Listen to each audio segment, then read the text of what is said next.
Namaste, good evening, and welcome all of you to this beautiful 3-day workshop that we have arranged for you guys.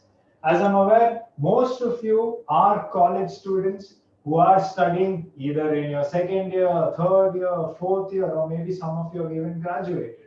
But let me tell you, irrespective of which point of your college life you are, this workshop is going to be an eye opener for you and is going to give you that much needed career path that you're seeking, that much needed step by step process which you're seeking in order to make your career in one of the most trending fields out there, which is that of full stack web development and artificial intelligence. My friend, this is a 3-day workshop, out of which today is day one. Let me tell you, this workshop is going to be conducted by the best of the best in the industry. IIT alumni, people who have really, reached the peaks of their career are the ones who are going to guide you in terms of what you should be doing in order to make a successful career, either in full stack web development or the hottest trend in today's market, which is that of data science, machine learning, and artificial intelligence. Any which ways, let us start the session. Now, watch it, all of you. Basically, who am I? My dear friend, my name is Rohit. I am the director of the e-learning division of Rooman Technologies. Rooman is a household brand. From the last 22 years, Rooman has been relentlessly helped serve the student community by skilling them in various of IT and non-IT related technologies. We have over 100 centers across Pan India in tier 1, tier 2, and even tier 3 cities.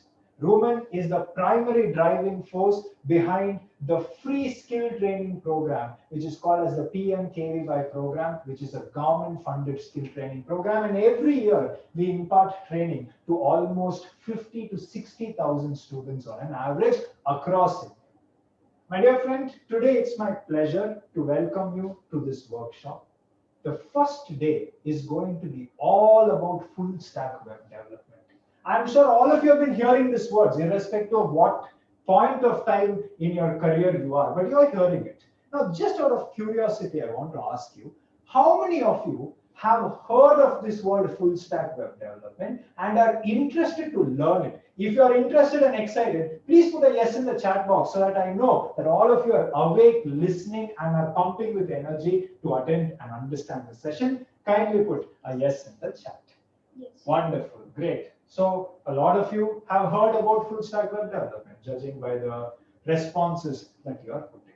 But irrespective of whether you know about full stack web development or you don't, today's session is going to give you a lot of information. And I would like you not to write it down anywhere, but focus in such a manner that whatever is being spoken gets directly imprinted in your minds. And of course, I know as the session progresses, you could have many questions, doubts, queries. How will I ask all of this, Rohit? If you ask me, do not worry, my friend. At the end of the session, I will open up the Q&A for you. You guys can unmute your microphones and directly ask me questions. If that is also not is something which you want to do, always you can be putting your questions in the chat box and my team will be responding to each and every one of those questions, right? So without wasting any more time, let's get started. Now, first and foremost, today, my friend, we are living in the digital age.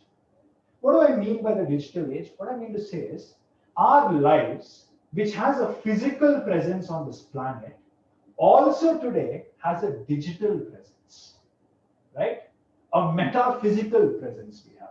What I mean to say is we have two kinds of lives. One is our physical real life and other is our virtual internet or online life. Today, 9 out of 10 businesses do their businesses online, especially after the unfortunate coronavirus hitting all of our lives, the pandemic taking our life by surprise and completely changing the way we live our lives. Online has become more larger and bigger and a day-to-day affair in all of our lives. Definitely, it has been so. In fact, I don't think ever you would have imagined that like this, you would be attending a workshop online, right? You never thought so. Usually many of you are used to attending workshops in colleges physically. I am also used to giving workshops in physical presence of students. But today, though you and me could be separated by hundreds of kilometers, yet all this is made possible thanks to a technology called as the internet, thanks to the world accepting online into its day-to-day life. Now that online has become such a significant player in all of our lives, let me tell you, if at all today, anyone wants to do any kind of business, wants to put any kind of information out there, one thing is compulsory. And what is that if you ask me? It is none other than having a website.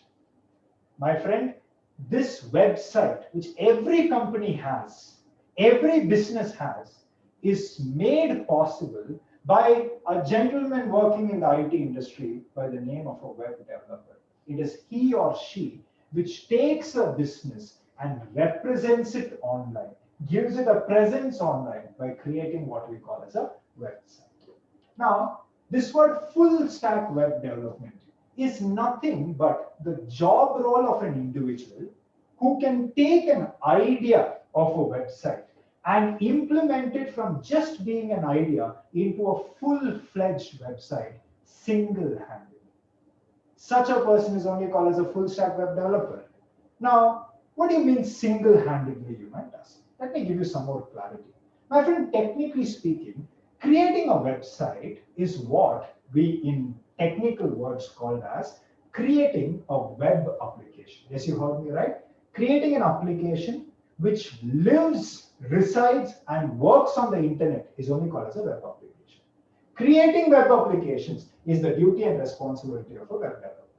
But creating a web application is not as straightforward as you think. It's not that you can just open an editor, type some code, and the web application is ready. Because a web application is actually made out of 3 layers. These 3 layers, when they cooperate with each other and they work as one, is what results in what we call as a web application. Now, what are those 3 layers of a web application? Let's look at it. The first layer of a web application is what is technically called as front end. The second layer of a web application is what we technically refer to as a back end. And of course, there is another layer which is as important as the other two, which is called as the database layer. Each of these layers require a different approach of coding, require a certain set of technologies which one must possess in order to work. Front end is different from back end is different from database is different from front end. Now, what do you mean, you might ask? Let me give you some clarity. Right? These are those 3 layers. Now, when we speak about front end essentially means what the user who is using this application can see with his eyes. That is only called as front end, right? And if in case you want to build a front end of a web application, there is a certain tech stack which you must possess. What are those tech stacks, if you ask me? The first and foremost thing is something called as your HTML or hypertext markup language. The second thing is CSS. The third thing is JavaScript. And last but not the least is a framework such as Bootstrap. Of course, there are other technologies also which you can learn. But this is the bare minimum necessity. Without this, you can never create any kind of good-looking front end. Now, just to give you an example of few front ends, let me take you to Google, my dear friend. So watch it, all of you. If in case I take you to my browser window, then if in case I just tell facebook.com like this, if I press enter. Now, this is what you see. This is nothing but front end. This is not a complete Facebook application. But what you can see is called as a front end. If in case I just type amazon.com, watch it. What you are seeing is nothing but the front end of an application called as Amazon. If in case I take any product, not only now, this is an e-commerce application, that was a social media application. Let us take some kind of maybe a car manufacturer. If in case I just go type Tesla there, watch it. Tesla, if I tell, All of you know Tesla is nothing but a car manufacturing company, and even they have a website. And this is the front end. I'll just close that. As you can see, if I scroll down, this is the website of Tesla, a car manufacturing company. It doesn't matter which line of business you are in. If you have a business, 99.9% of the time, if somebody wants to know about your business, he or she is going to search online. And if they search online, you better have a website. And the front end, what the user can see, what the user can experience, is called as the front end. Let us go back to the topic. So to create a front end, you require these technologies. But a front end on its own is not a complete web application. Behind the scenes of the front end, there is another layer called as back end. And this is where the hardcore coding happens, where all your programming languages come into the picture. If in case you want to work on the back end, any number of programming languages you can use. If I have to give you an example, for example, if in case Python is the language of your choice, then Python you have to learn. Not only that, a framework such as Django you have to learn. A programming language and its framework in combination is what will allow you to create a backend. And it is this backend which does the computation required to show whatever the user wants in the front end. It could be fetching all your posts from Instagram, displaying it to you. It could be authenticating your user credentials and verifying whether it is the right user. Every comment, every like, all this processing happens in the back end. But ultimately, a front end and a back end are useless without the data of the web application being stored somewhere. If you take the example of Amazon, billions of products Amazon displays on its web application. Now, the name of the product, the price of the product, the quantities available, the delivery date, the location, don't you think all this is information or data? Now, this data is not stored in the front end. It's definitely not stored in the back end. It's stored in another layer of a web application, technically called as the database. And if database is what you want to learn, then definitely you must know technologies such as SQL, NoSQL, all these are there. We will deep dive into it a little bit more. Is why, if in case anybody wants to learn anything about web applications, naturally, they must be mastering all these three layers and all these technologies. Minimum, you should be requiring it, right? There is a certain approach for this layer. There is a certain approach for this layer. There is a certain approach for this layer. All these three layers have to be approached in a different way. And what is that approach is what we are going to be discussing more in this session. Anyways, just to check whether you guys are sleeping or awake, if you have understood everything I've spoken to this point of time, please put a yes in the chat so that I know you are listening and you're excited for me to proceed. If in case you're understanding, please put yes in the chat. Thank you so much. Wonderful. Let's proceed. Now, my dear friend, watch it all of you. Let me give you a few statistics. Now, did you know that web developers or web application is one of the careers which is growing maximum in the IT industry? By maximum, I say percentage of change in employment. 13% every year, this is growing. Imagine a certain occupation growing by 13% year on year on year. That's huge, my friend. Because this is not the only occupation in the world. There are so many other occupations. For example, if I compare it with all other computer occupations, which grows by only 12%, and all non-computer occupations, which grow just by 5%, you can see, first of all, IT industry is ruling the world. Everything is software. If you take all software jobs other than web development job, it's growing by 12% in a year, which in itself is huge. In that software jobs, web development is growing by 13% year on year on year. Now, this is huge. Why I'm showing you the statistics is because it is very important for you to make an informed decision in your life regarding your career especially. Because your career is going to occupy a major portion of your life. Your happiness, your satisfaction, your lifestyle, everything will actually be driven by your career. And when making a career choice, one must invest the right amount of time and energy trying to understand whether he's moving in the right direction or not. And that is where these statistics help in making that informed decision.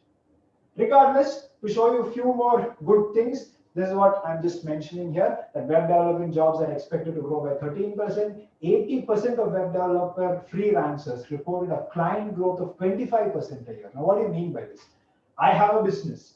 I recruit a web developer. He helps me take my business online. And I see a growth of 25% in my business online. So imagine the demand for such an individual who can facilitate a growth of 25% for my business. A web developer's salary sees an increase of 104% year on year, which means every year your salary is doubling. Of course, this statistics is a little misleading because not everybody who's a web developer sees a 100% raise, because not everybody keeps updating their knowledge. Not everybody puts in the time and effort required to see such a career growth in their life. Any which way, I hope I've been able to convince you that web development is certainly one of the paths that you can be choosing. Now, let us understand about this front end, back end, and database a little bit more, shall we? So watch it, my dear friend. First and foremost, right, let us assume I have an idea. Right? It's just an idea in my mind, which is I want to create an e-commerce application. What does an e-commerce means? Commerce means selling of goods is called as commerce.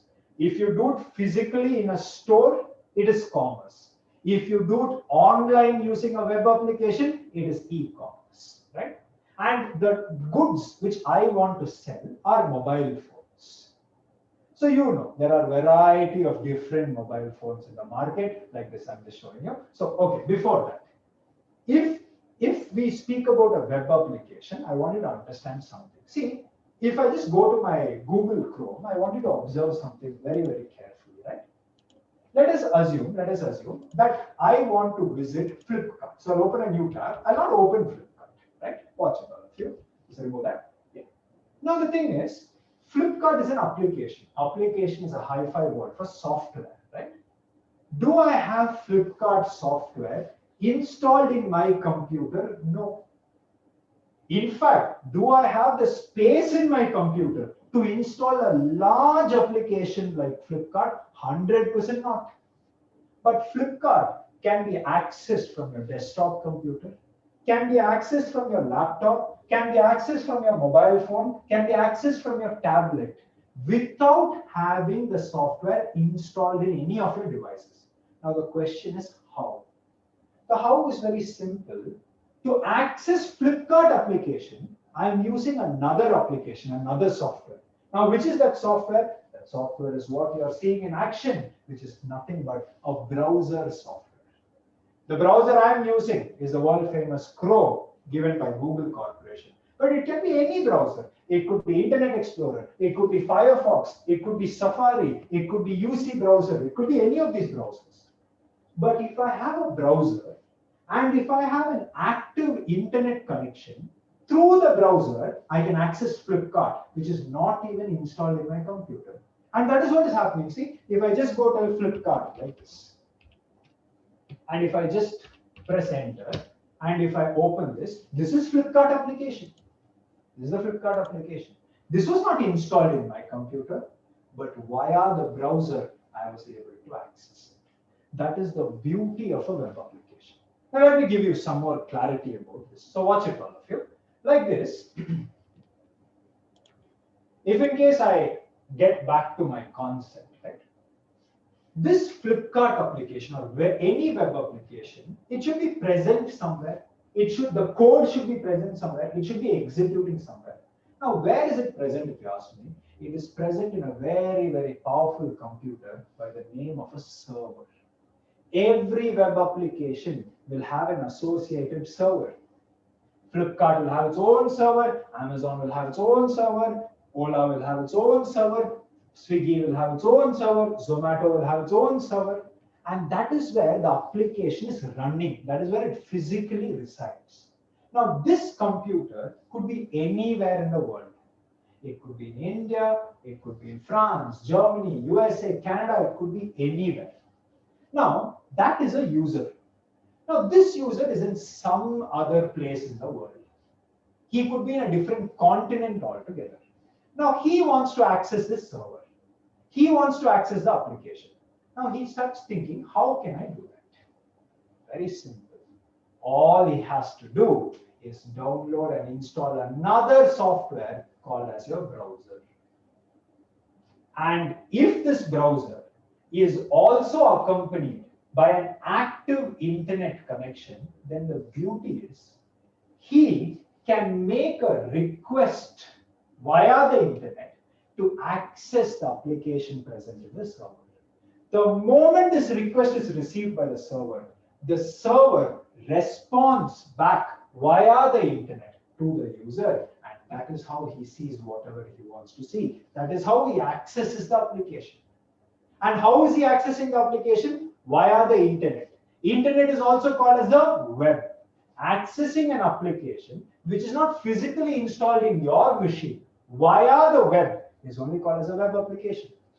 And today, every application is a web application, my dear friend. I hope you agree with me. Every application is a web application, which means this is the need of the hour.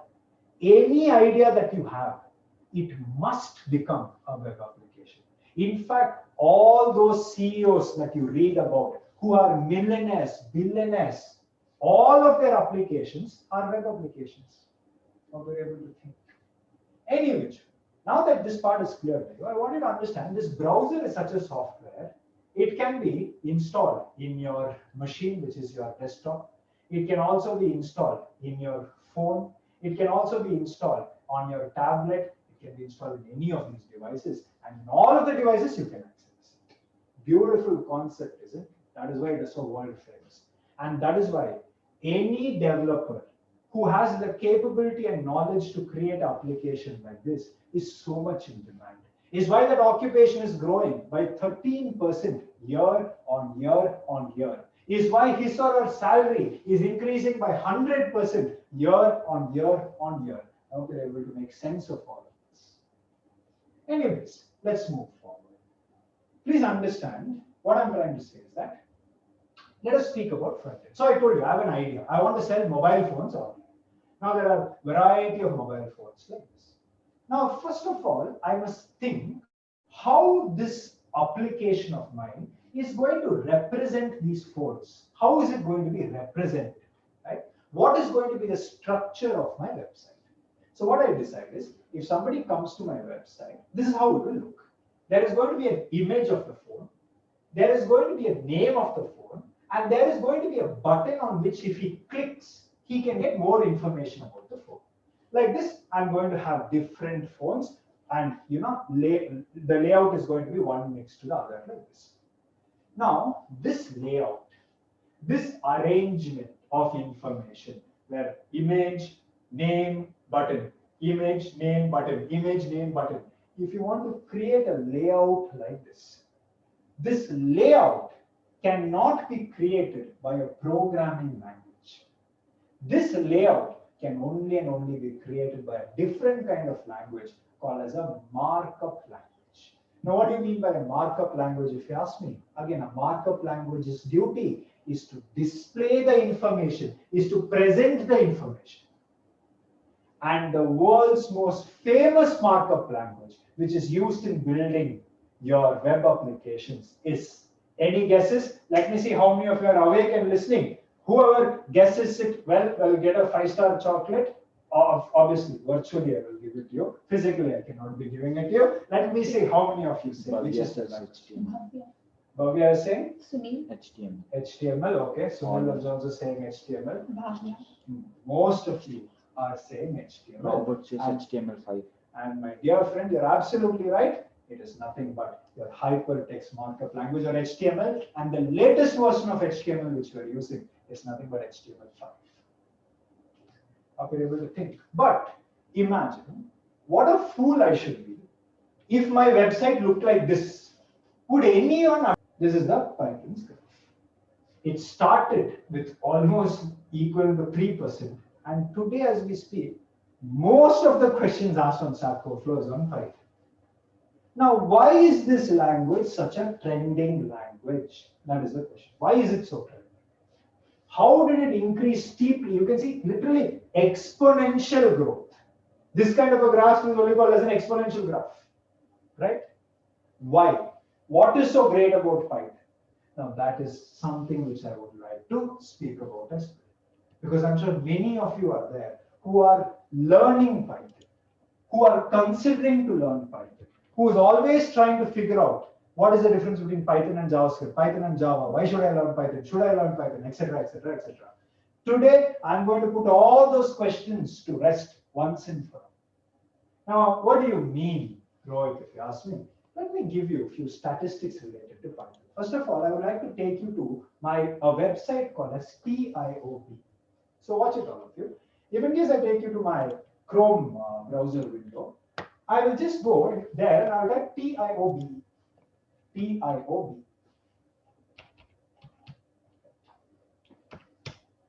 Now, the first link says PIOB Index, a software quality company. Okay, I open that. If I open that, PIOB is basically the most trusted website to check the rank of a programming language. And the rank of the programming language is a very good index for you to understand whether or not to learn the language. If I will increase the size a little bit more, right? So, you can see January headline. This is for 2021. Python is PIOB's programming language of 2020, which means if they are giving an award to Python, that it is the language of 2020. And if I scroll down, they have given one table. Go down. Completely scroll down.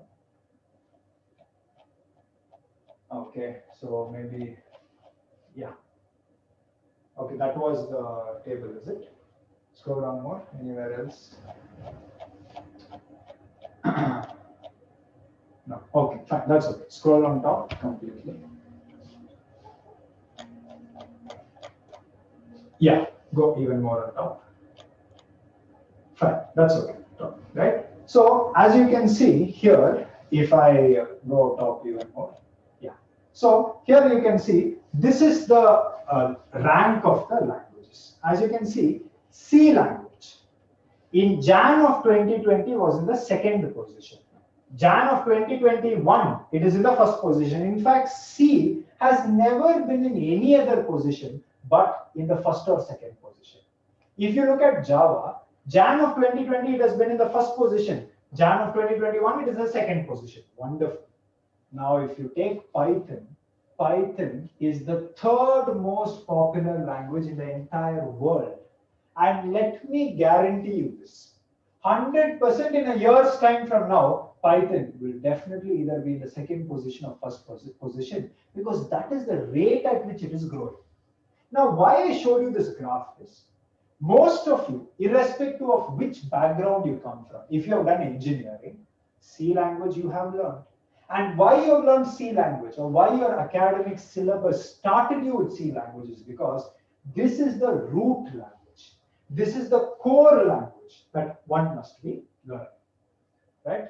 So, because whether you take Java, whether you take Python, these languages were created using C. Imagine, yes, I know it's shocking for some of you.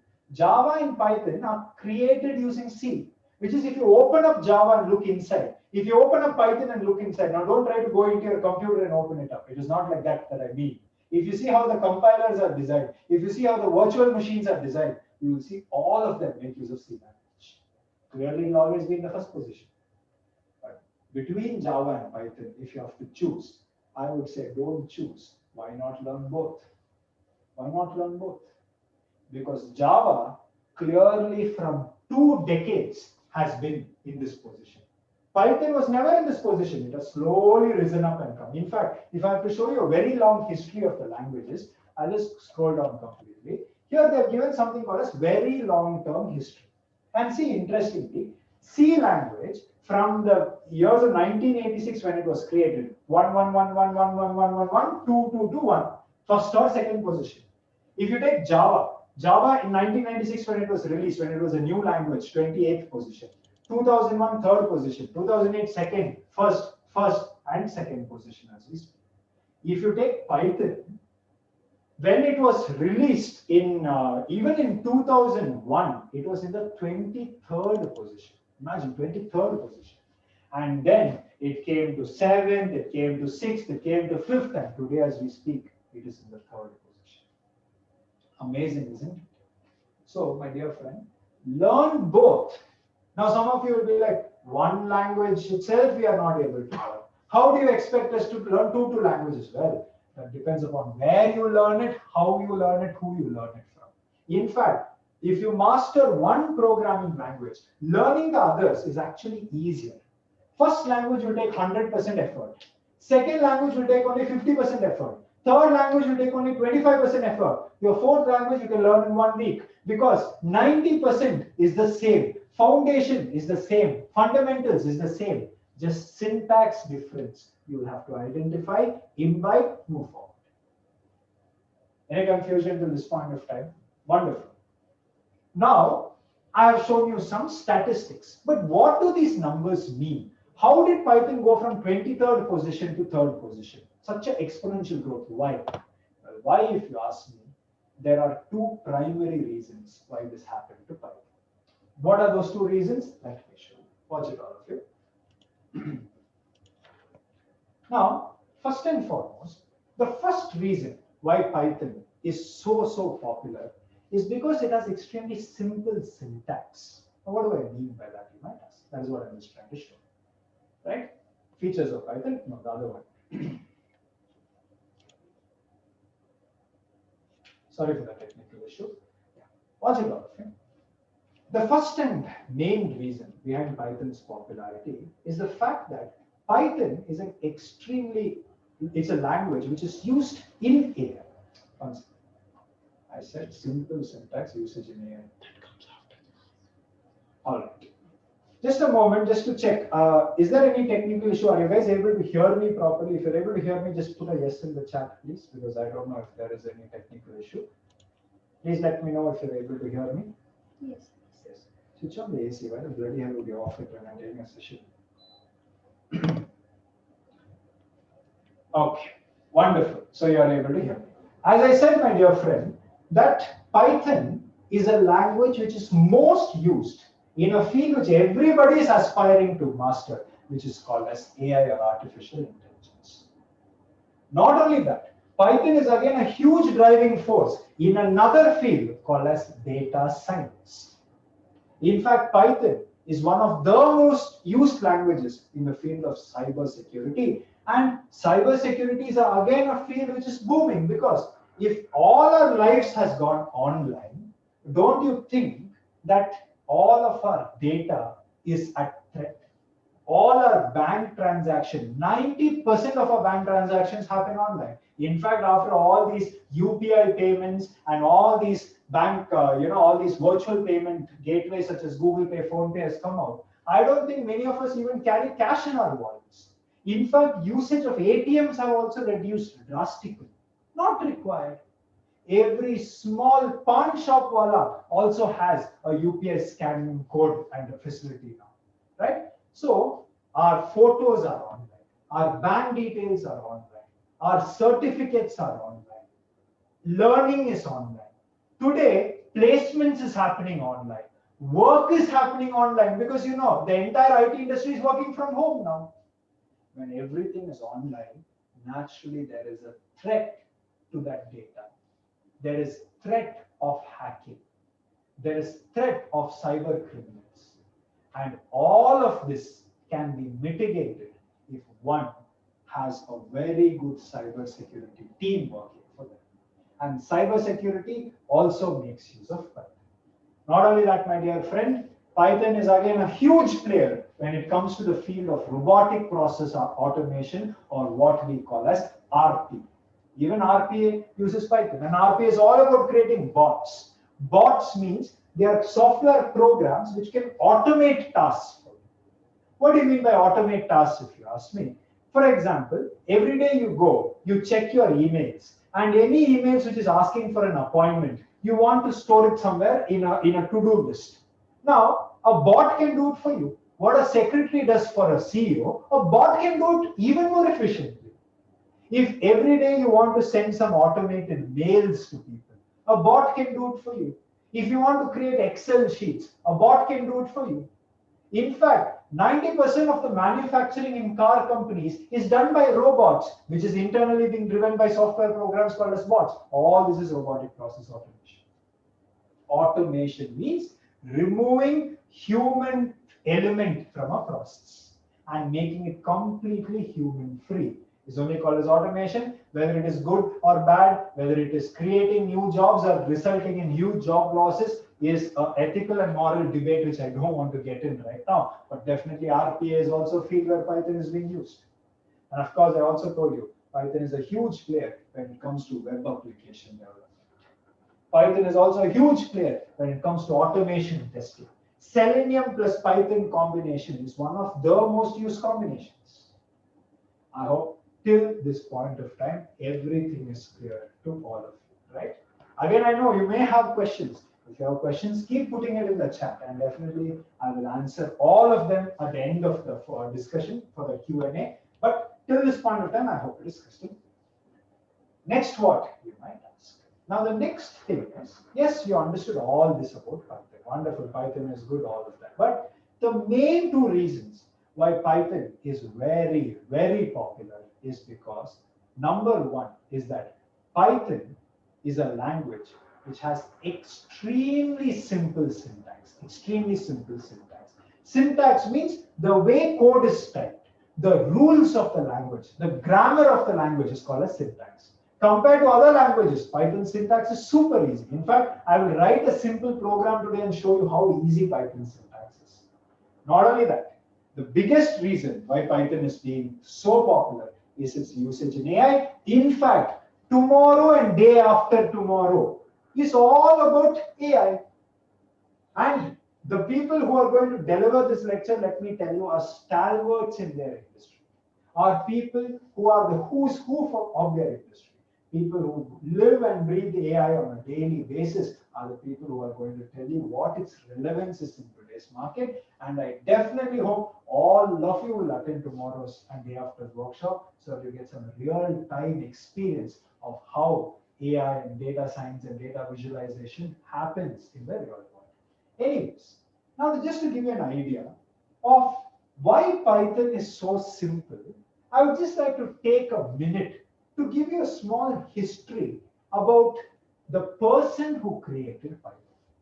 Now, why is this important, you might ask? Just keep listening. My friend, Python was created by a very, very famous individual by the name of Guido van Rossum.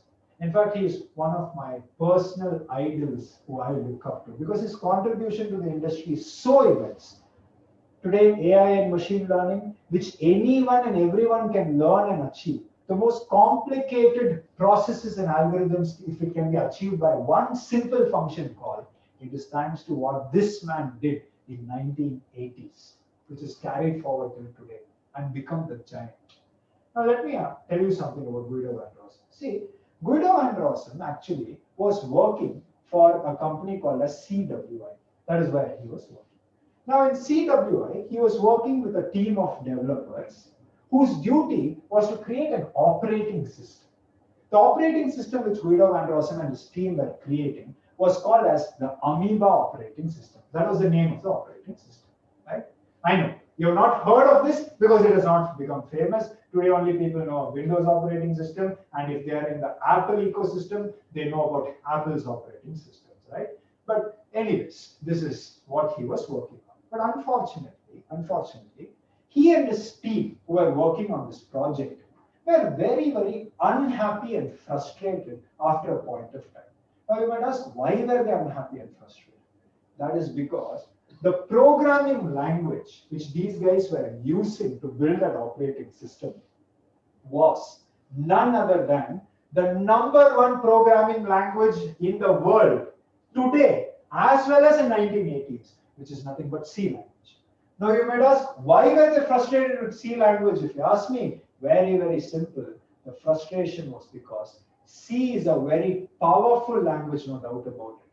But it is also a very difficult language to understand and code in because its syntax is such. I'm sure many of you struggled when you learned C language in your first semester.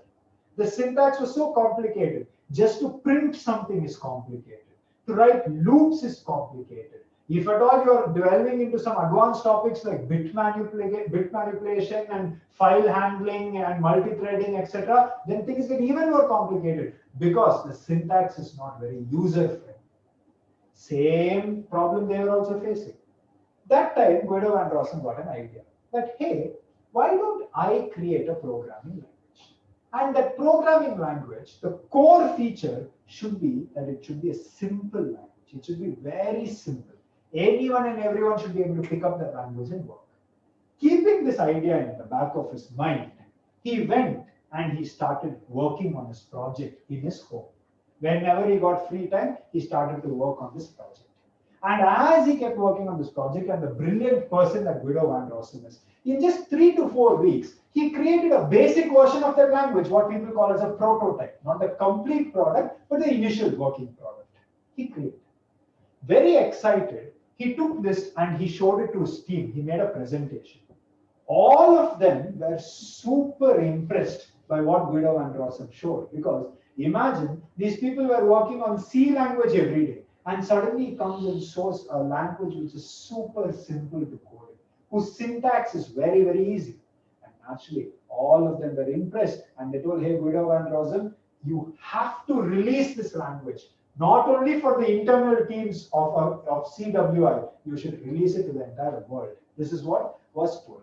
And Guido van Rossum also thought, correct, I should be introducing it to the world. But now, what is the name of the language? What should I give as the name of the language? This is what his thought was, right? What should he name the language? And he kept thinking, and when he went home and switched on his TV, his favorite show was playing. And the name of this comedy show was Monty Python's Flying Circus. And somehow, this word Python caught his attention. Yes, I know none of you expected this, because you thought the moment you heard Python, you thought maybe Guido van Rossum loves snakes. He has some 50 snakes in his house as pets, and that is why he named it as Python. No, there is no such history behind it. It was just from this that he picked up the name. And naturally, he decided to name his language as Python, but he knew the moment people hear the word Python, they're going to think of the snake. They're definitely going to think of the snake. So what he did is, if anyways people are going to think of the snake, why not give the logo of the language in such a way that it is 2 snakes. In fact, if you look at the name, that is the logo, that is how it looks. Name is Python, definitely. And the logo, if you see, it is 2 intertwining snakes. See, 2 snakes there. Any confusion to this point of time? So that was just a brief history of Python. That is how Python, started. And the core of the language is the fact that it is an easy to use programming language, extremely easy to use. Now, how easy is it? Is it really very easy, or is it just hype, if in case you're wondering? Let me write a simple program and show you how easy Python really is. Let me just write a simple program and show you. So, watch it, my dear friends. First and foremost, what I'm going to do is, I'm going to write a simple program. Now, I don't know what is the background of people who are attending this session. So I'm going to keep this program as simple as possible. And the program which I'm going to write is a program which is going to swap 2 numbers. That is the program which I'm going to write. Now watch it, all of you. What do you mean by swapping 2 numbers? Very simple. Assume this is one variable A. Assume this is another variable called as B. Maybe inside A, I have a value. Maybe the value is 100, like this. This is what I'm also just showing, 100. Imagine inside B, there is a value, and the value is 200. Now, when my program executes, these values must get exchanged or swapped, like this. That is what should happen. That's what is meant by swapping. Okay, let me bring them back to their original positions. Now, how do we write code for this? There are n number of ways to write code. In fact, if you're preparing for an interview, make sure you're learning the different ways to swap 2 numbers. There are many ways in which one can be doing it. But I'm going to show you the most basic way to do it, which is by using a 3rd variable, which we call as a temporary variable. Now, how will this temporary variable help you? Very simple. See, 3 steps. First step, take the value inside A, assign it to the temporary variable. Right? Great. So temp got A's value. Now since A is free, what you do is you take whatever is B's value and you assign it to A, which means A got B's value. The last step all of you can guess, whatever is in temp, you must just assign it to B, and by doing so, these two values have got swapped. That is all you have to do. I hope I'm clear to this point of time. Now let's write code from this, shall we? Now I'm going to write code in 3 different languages. In the number 1 language, in the number 2 language, and in the number 3 language. What I mean to say is, you know, these are the 3 stalwarts in the industry. Number 1 language, number 2 language, number 3 language. Let's start by writing the code in C language, shall we? Now if I start writing the code in C language, please understand this. I don't know if you have learned C or you've not learned C, but syntax is not important. Keep focusing what I'm saying. All of you who have learned C know that the first line in every C program compulsory is an include statement, and you must then include standard input output or stdio.h. C, being a structured programming language, expects you to provide a main function. It expects you to provide functions. In fact, every C program is a collection of functions. How be able to think? And one function is compulsory, which is main. So I'm just going to tell void main like this.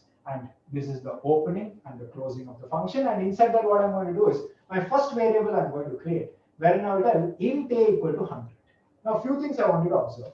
A is the name of the variable. 100 is the value. But at the end of every line, semicolon compulsory you must put. How many times you've got this error? Semicolon missing, semicolon missing. Right? Similarly, if you see in front of A, I've told int. Why int is because int is technically called as a data type. You must inform C what type of value this variable A is holding. And A is holding an integer. See, 100 is an integer.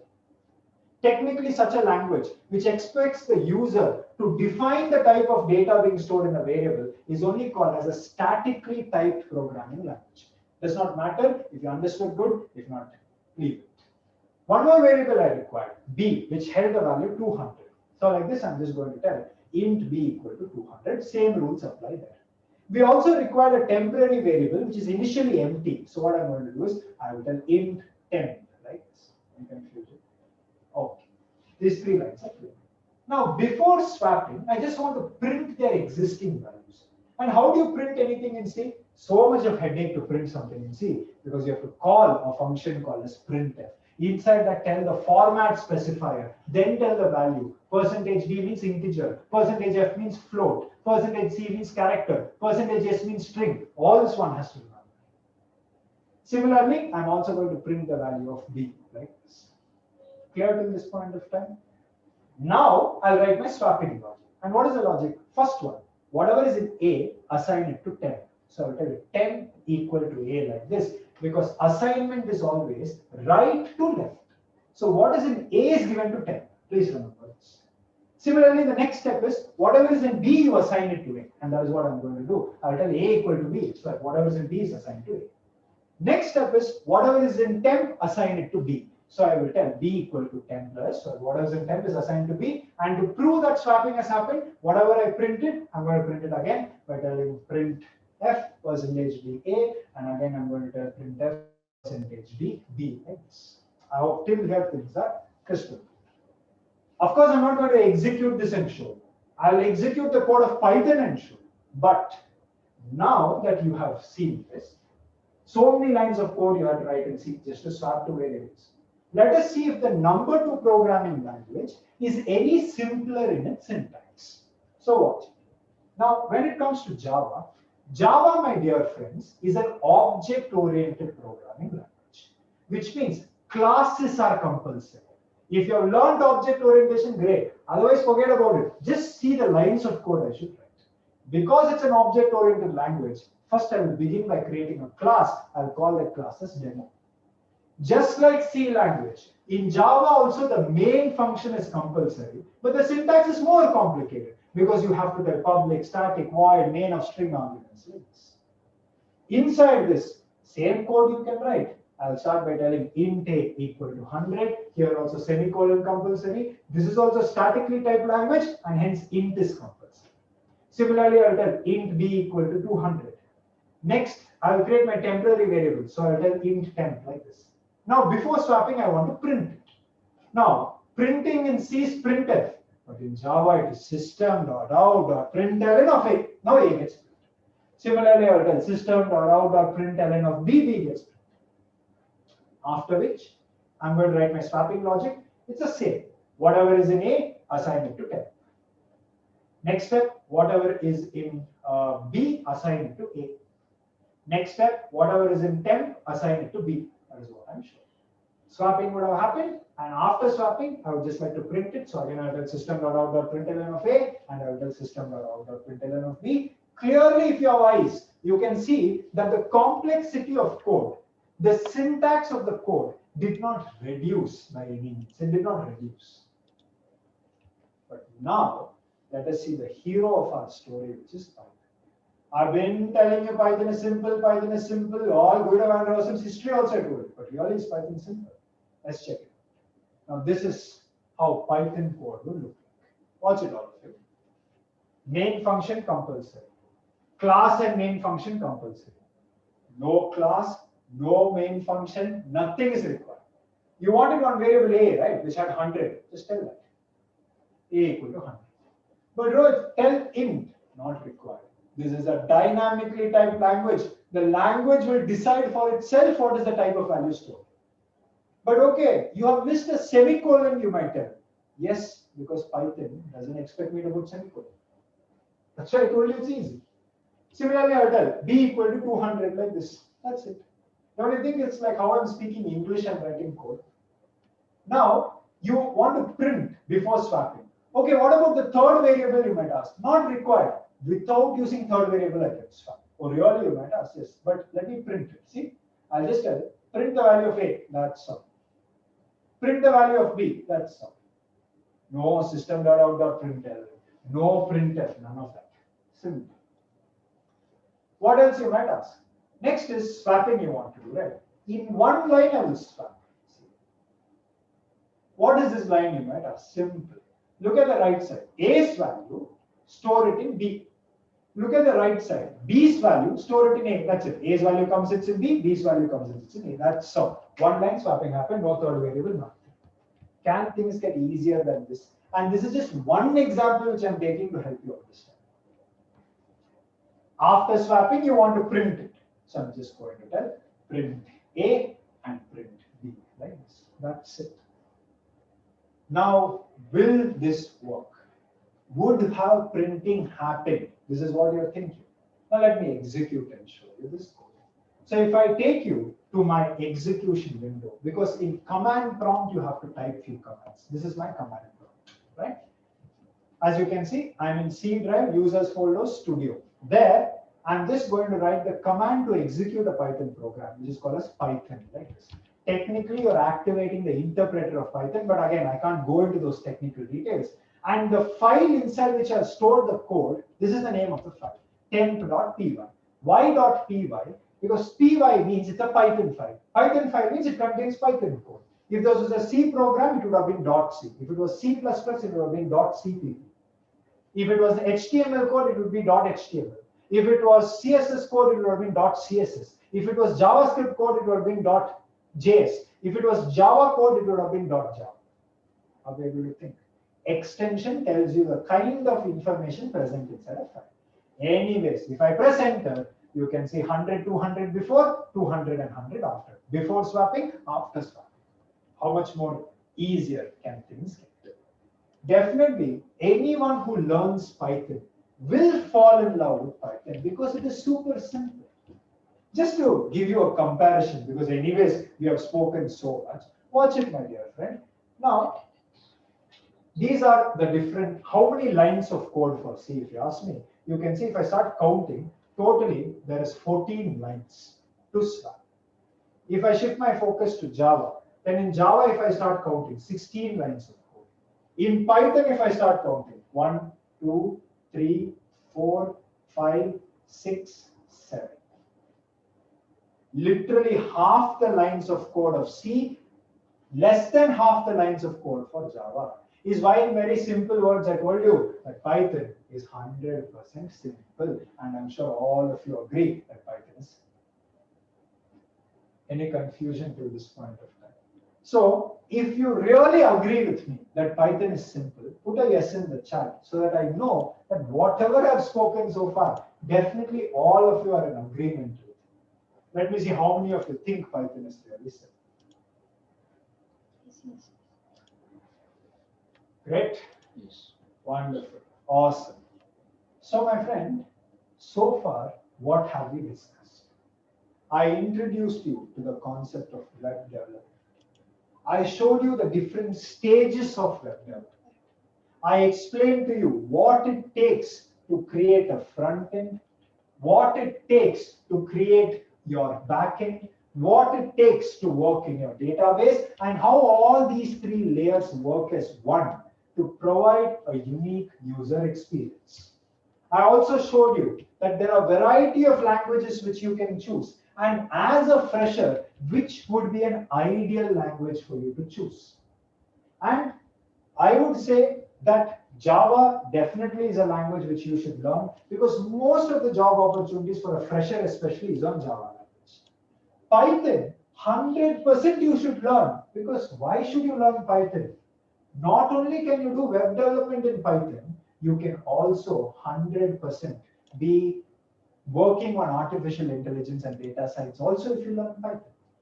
So my personal suggestion would be learn Java for today, learn Python for today and tomorrow because the world is going to run on AI. Artificial intelligence is called as the fourth industrial revolution for a reason. What do you mean by fourth industrial revolution? Fourth industrial revolution means that the world, the way it was working, is going to completely change in the way it is working. And that is what every industrial revolution does. The first industrial revolution introduced steam engines. What people were doing using manual labor, using animals, were now being done by machines, by steam powered machines.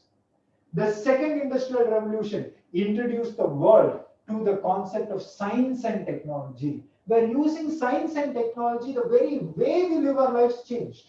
Be it electricity, be it electronic gadget, be it different kinds of assembly lines in factories, world changed drastically. The third industrial revolution was the digital revolution, was the internet revolution, was the data revolution, where all of our lives have gone online. We have an online life as much as an offline life. In many of your cases, your online life is better than your offline life because the amount of time you stare into a phone screen or laptop screen is more than the amount of time you stare at a physical human being or in real life. And things are only changing and becoming more and more worse as days proceed, right? Now, the fourth industrial revolution is that of AI, where all these machines that were created are now going to be made into smart machines, intelligent machines, machines which can think for themselves. Because every machine today has an underlying software. The software is nothing but a bunch of instructions coded by a human being. Now the new type of softwares are softwares coded by human beings, but post the development have the capability to evolve, have the capability to think, have the capability to understand. That is artificial intelligence. And let me tell you, artificial intelligence is not some distant futuristic concept that you see in movies. 9 out of 10 things you are doing online is thanks to AI. If you go to YouTube, YouTube recommends you videos which you like to watch. That is also machine learning, artificial intelligence. You go to Facebook. Facebook tells you who could be your mutual friends or people you may know. That is also machine learning, artificial intelligence. Facebook only shows you such ads which is relevant to you. Maybe it shows you an ad of a course you are trying to take. Maybe it shows you an ad of a college you're thinking of taking admission in. Maybe it shows you the ad of an electronic gadget you're planning on buying. It doesn't show you any irrelevant ads. It doesn't show you an ad of a house. It doesn't show you an ad of a car. It shows you relevant information. How? It's all thanks to data. How can raw data be converted into intelligence is what we are going to be discussing in tomorrow and day after's class. And it is a must attend class for anyone who's planning on thinking of making a career in AI. And can things get better than listening to it from the experts of the industry? Just to again show you who are the people who will be taking the session tomorrow, just let me show you the panel again. As you can see, everyone are from IITs. They are people who are founders and CEOs of AI companies. There are people who collectively would have more than 20 years of experience just in the field of AI and machine learning. And for absolutely free, I don't think any of you will get an opportunity to listen from such stalwarts. Make sure you are attending the session at any cost. Not only are you attending the session, you're also referring your friends and bringing them to the session, right? Anyways, this session, at the end of the session, you will be getting a certificate of participation. Now, this certification will have a lot of value in your lives because it is a certification provided in association with NASCOM, with NSDC, and Ikigai Lab, which is a subsidiary of a very, very famous AI company called as Algo 8, right? You can go and check about them online as well. So I hope all of you enjoyed this workshop. Please do come tomorrow also. Definitely you're going to benefit a lot from the session. Thank you so much. Please take care of yourselves and I will see you tomorrow. Namaste. Bye-bye.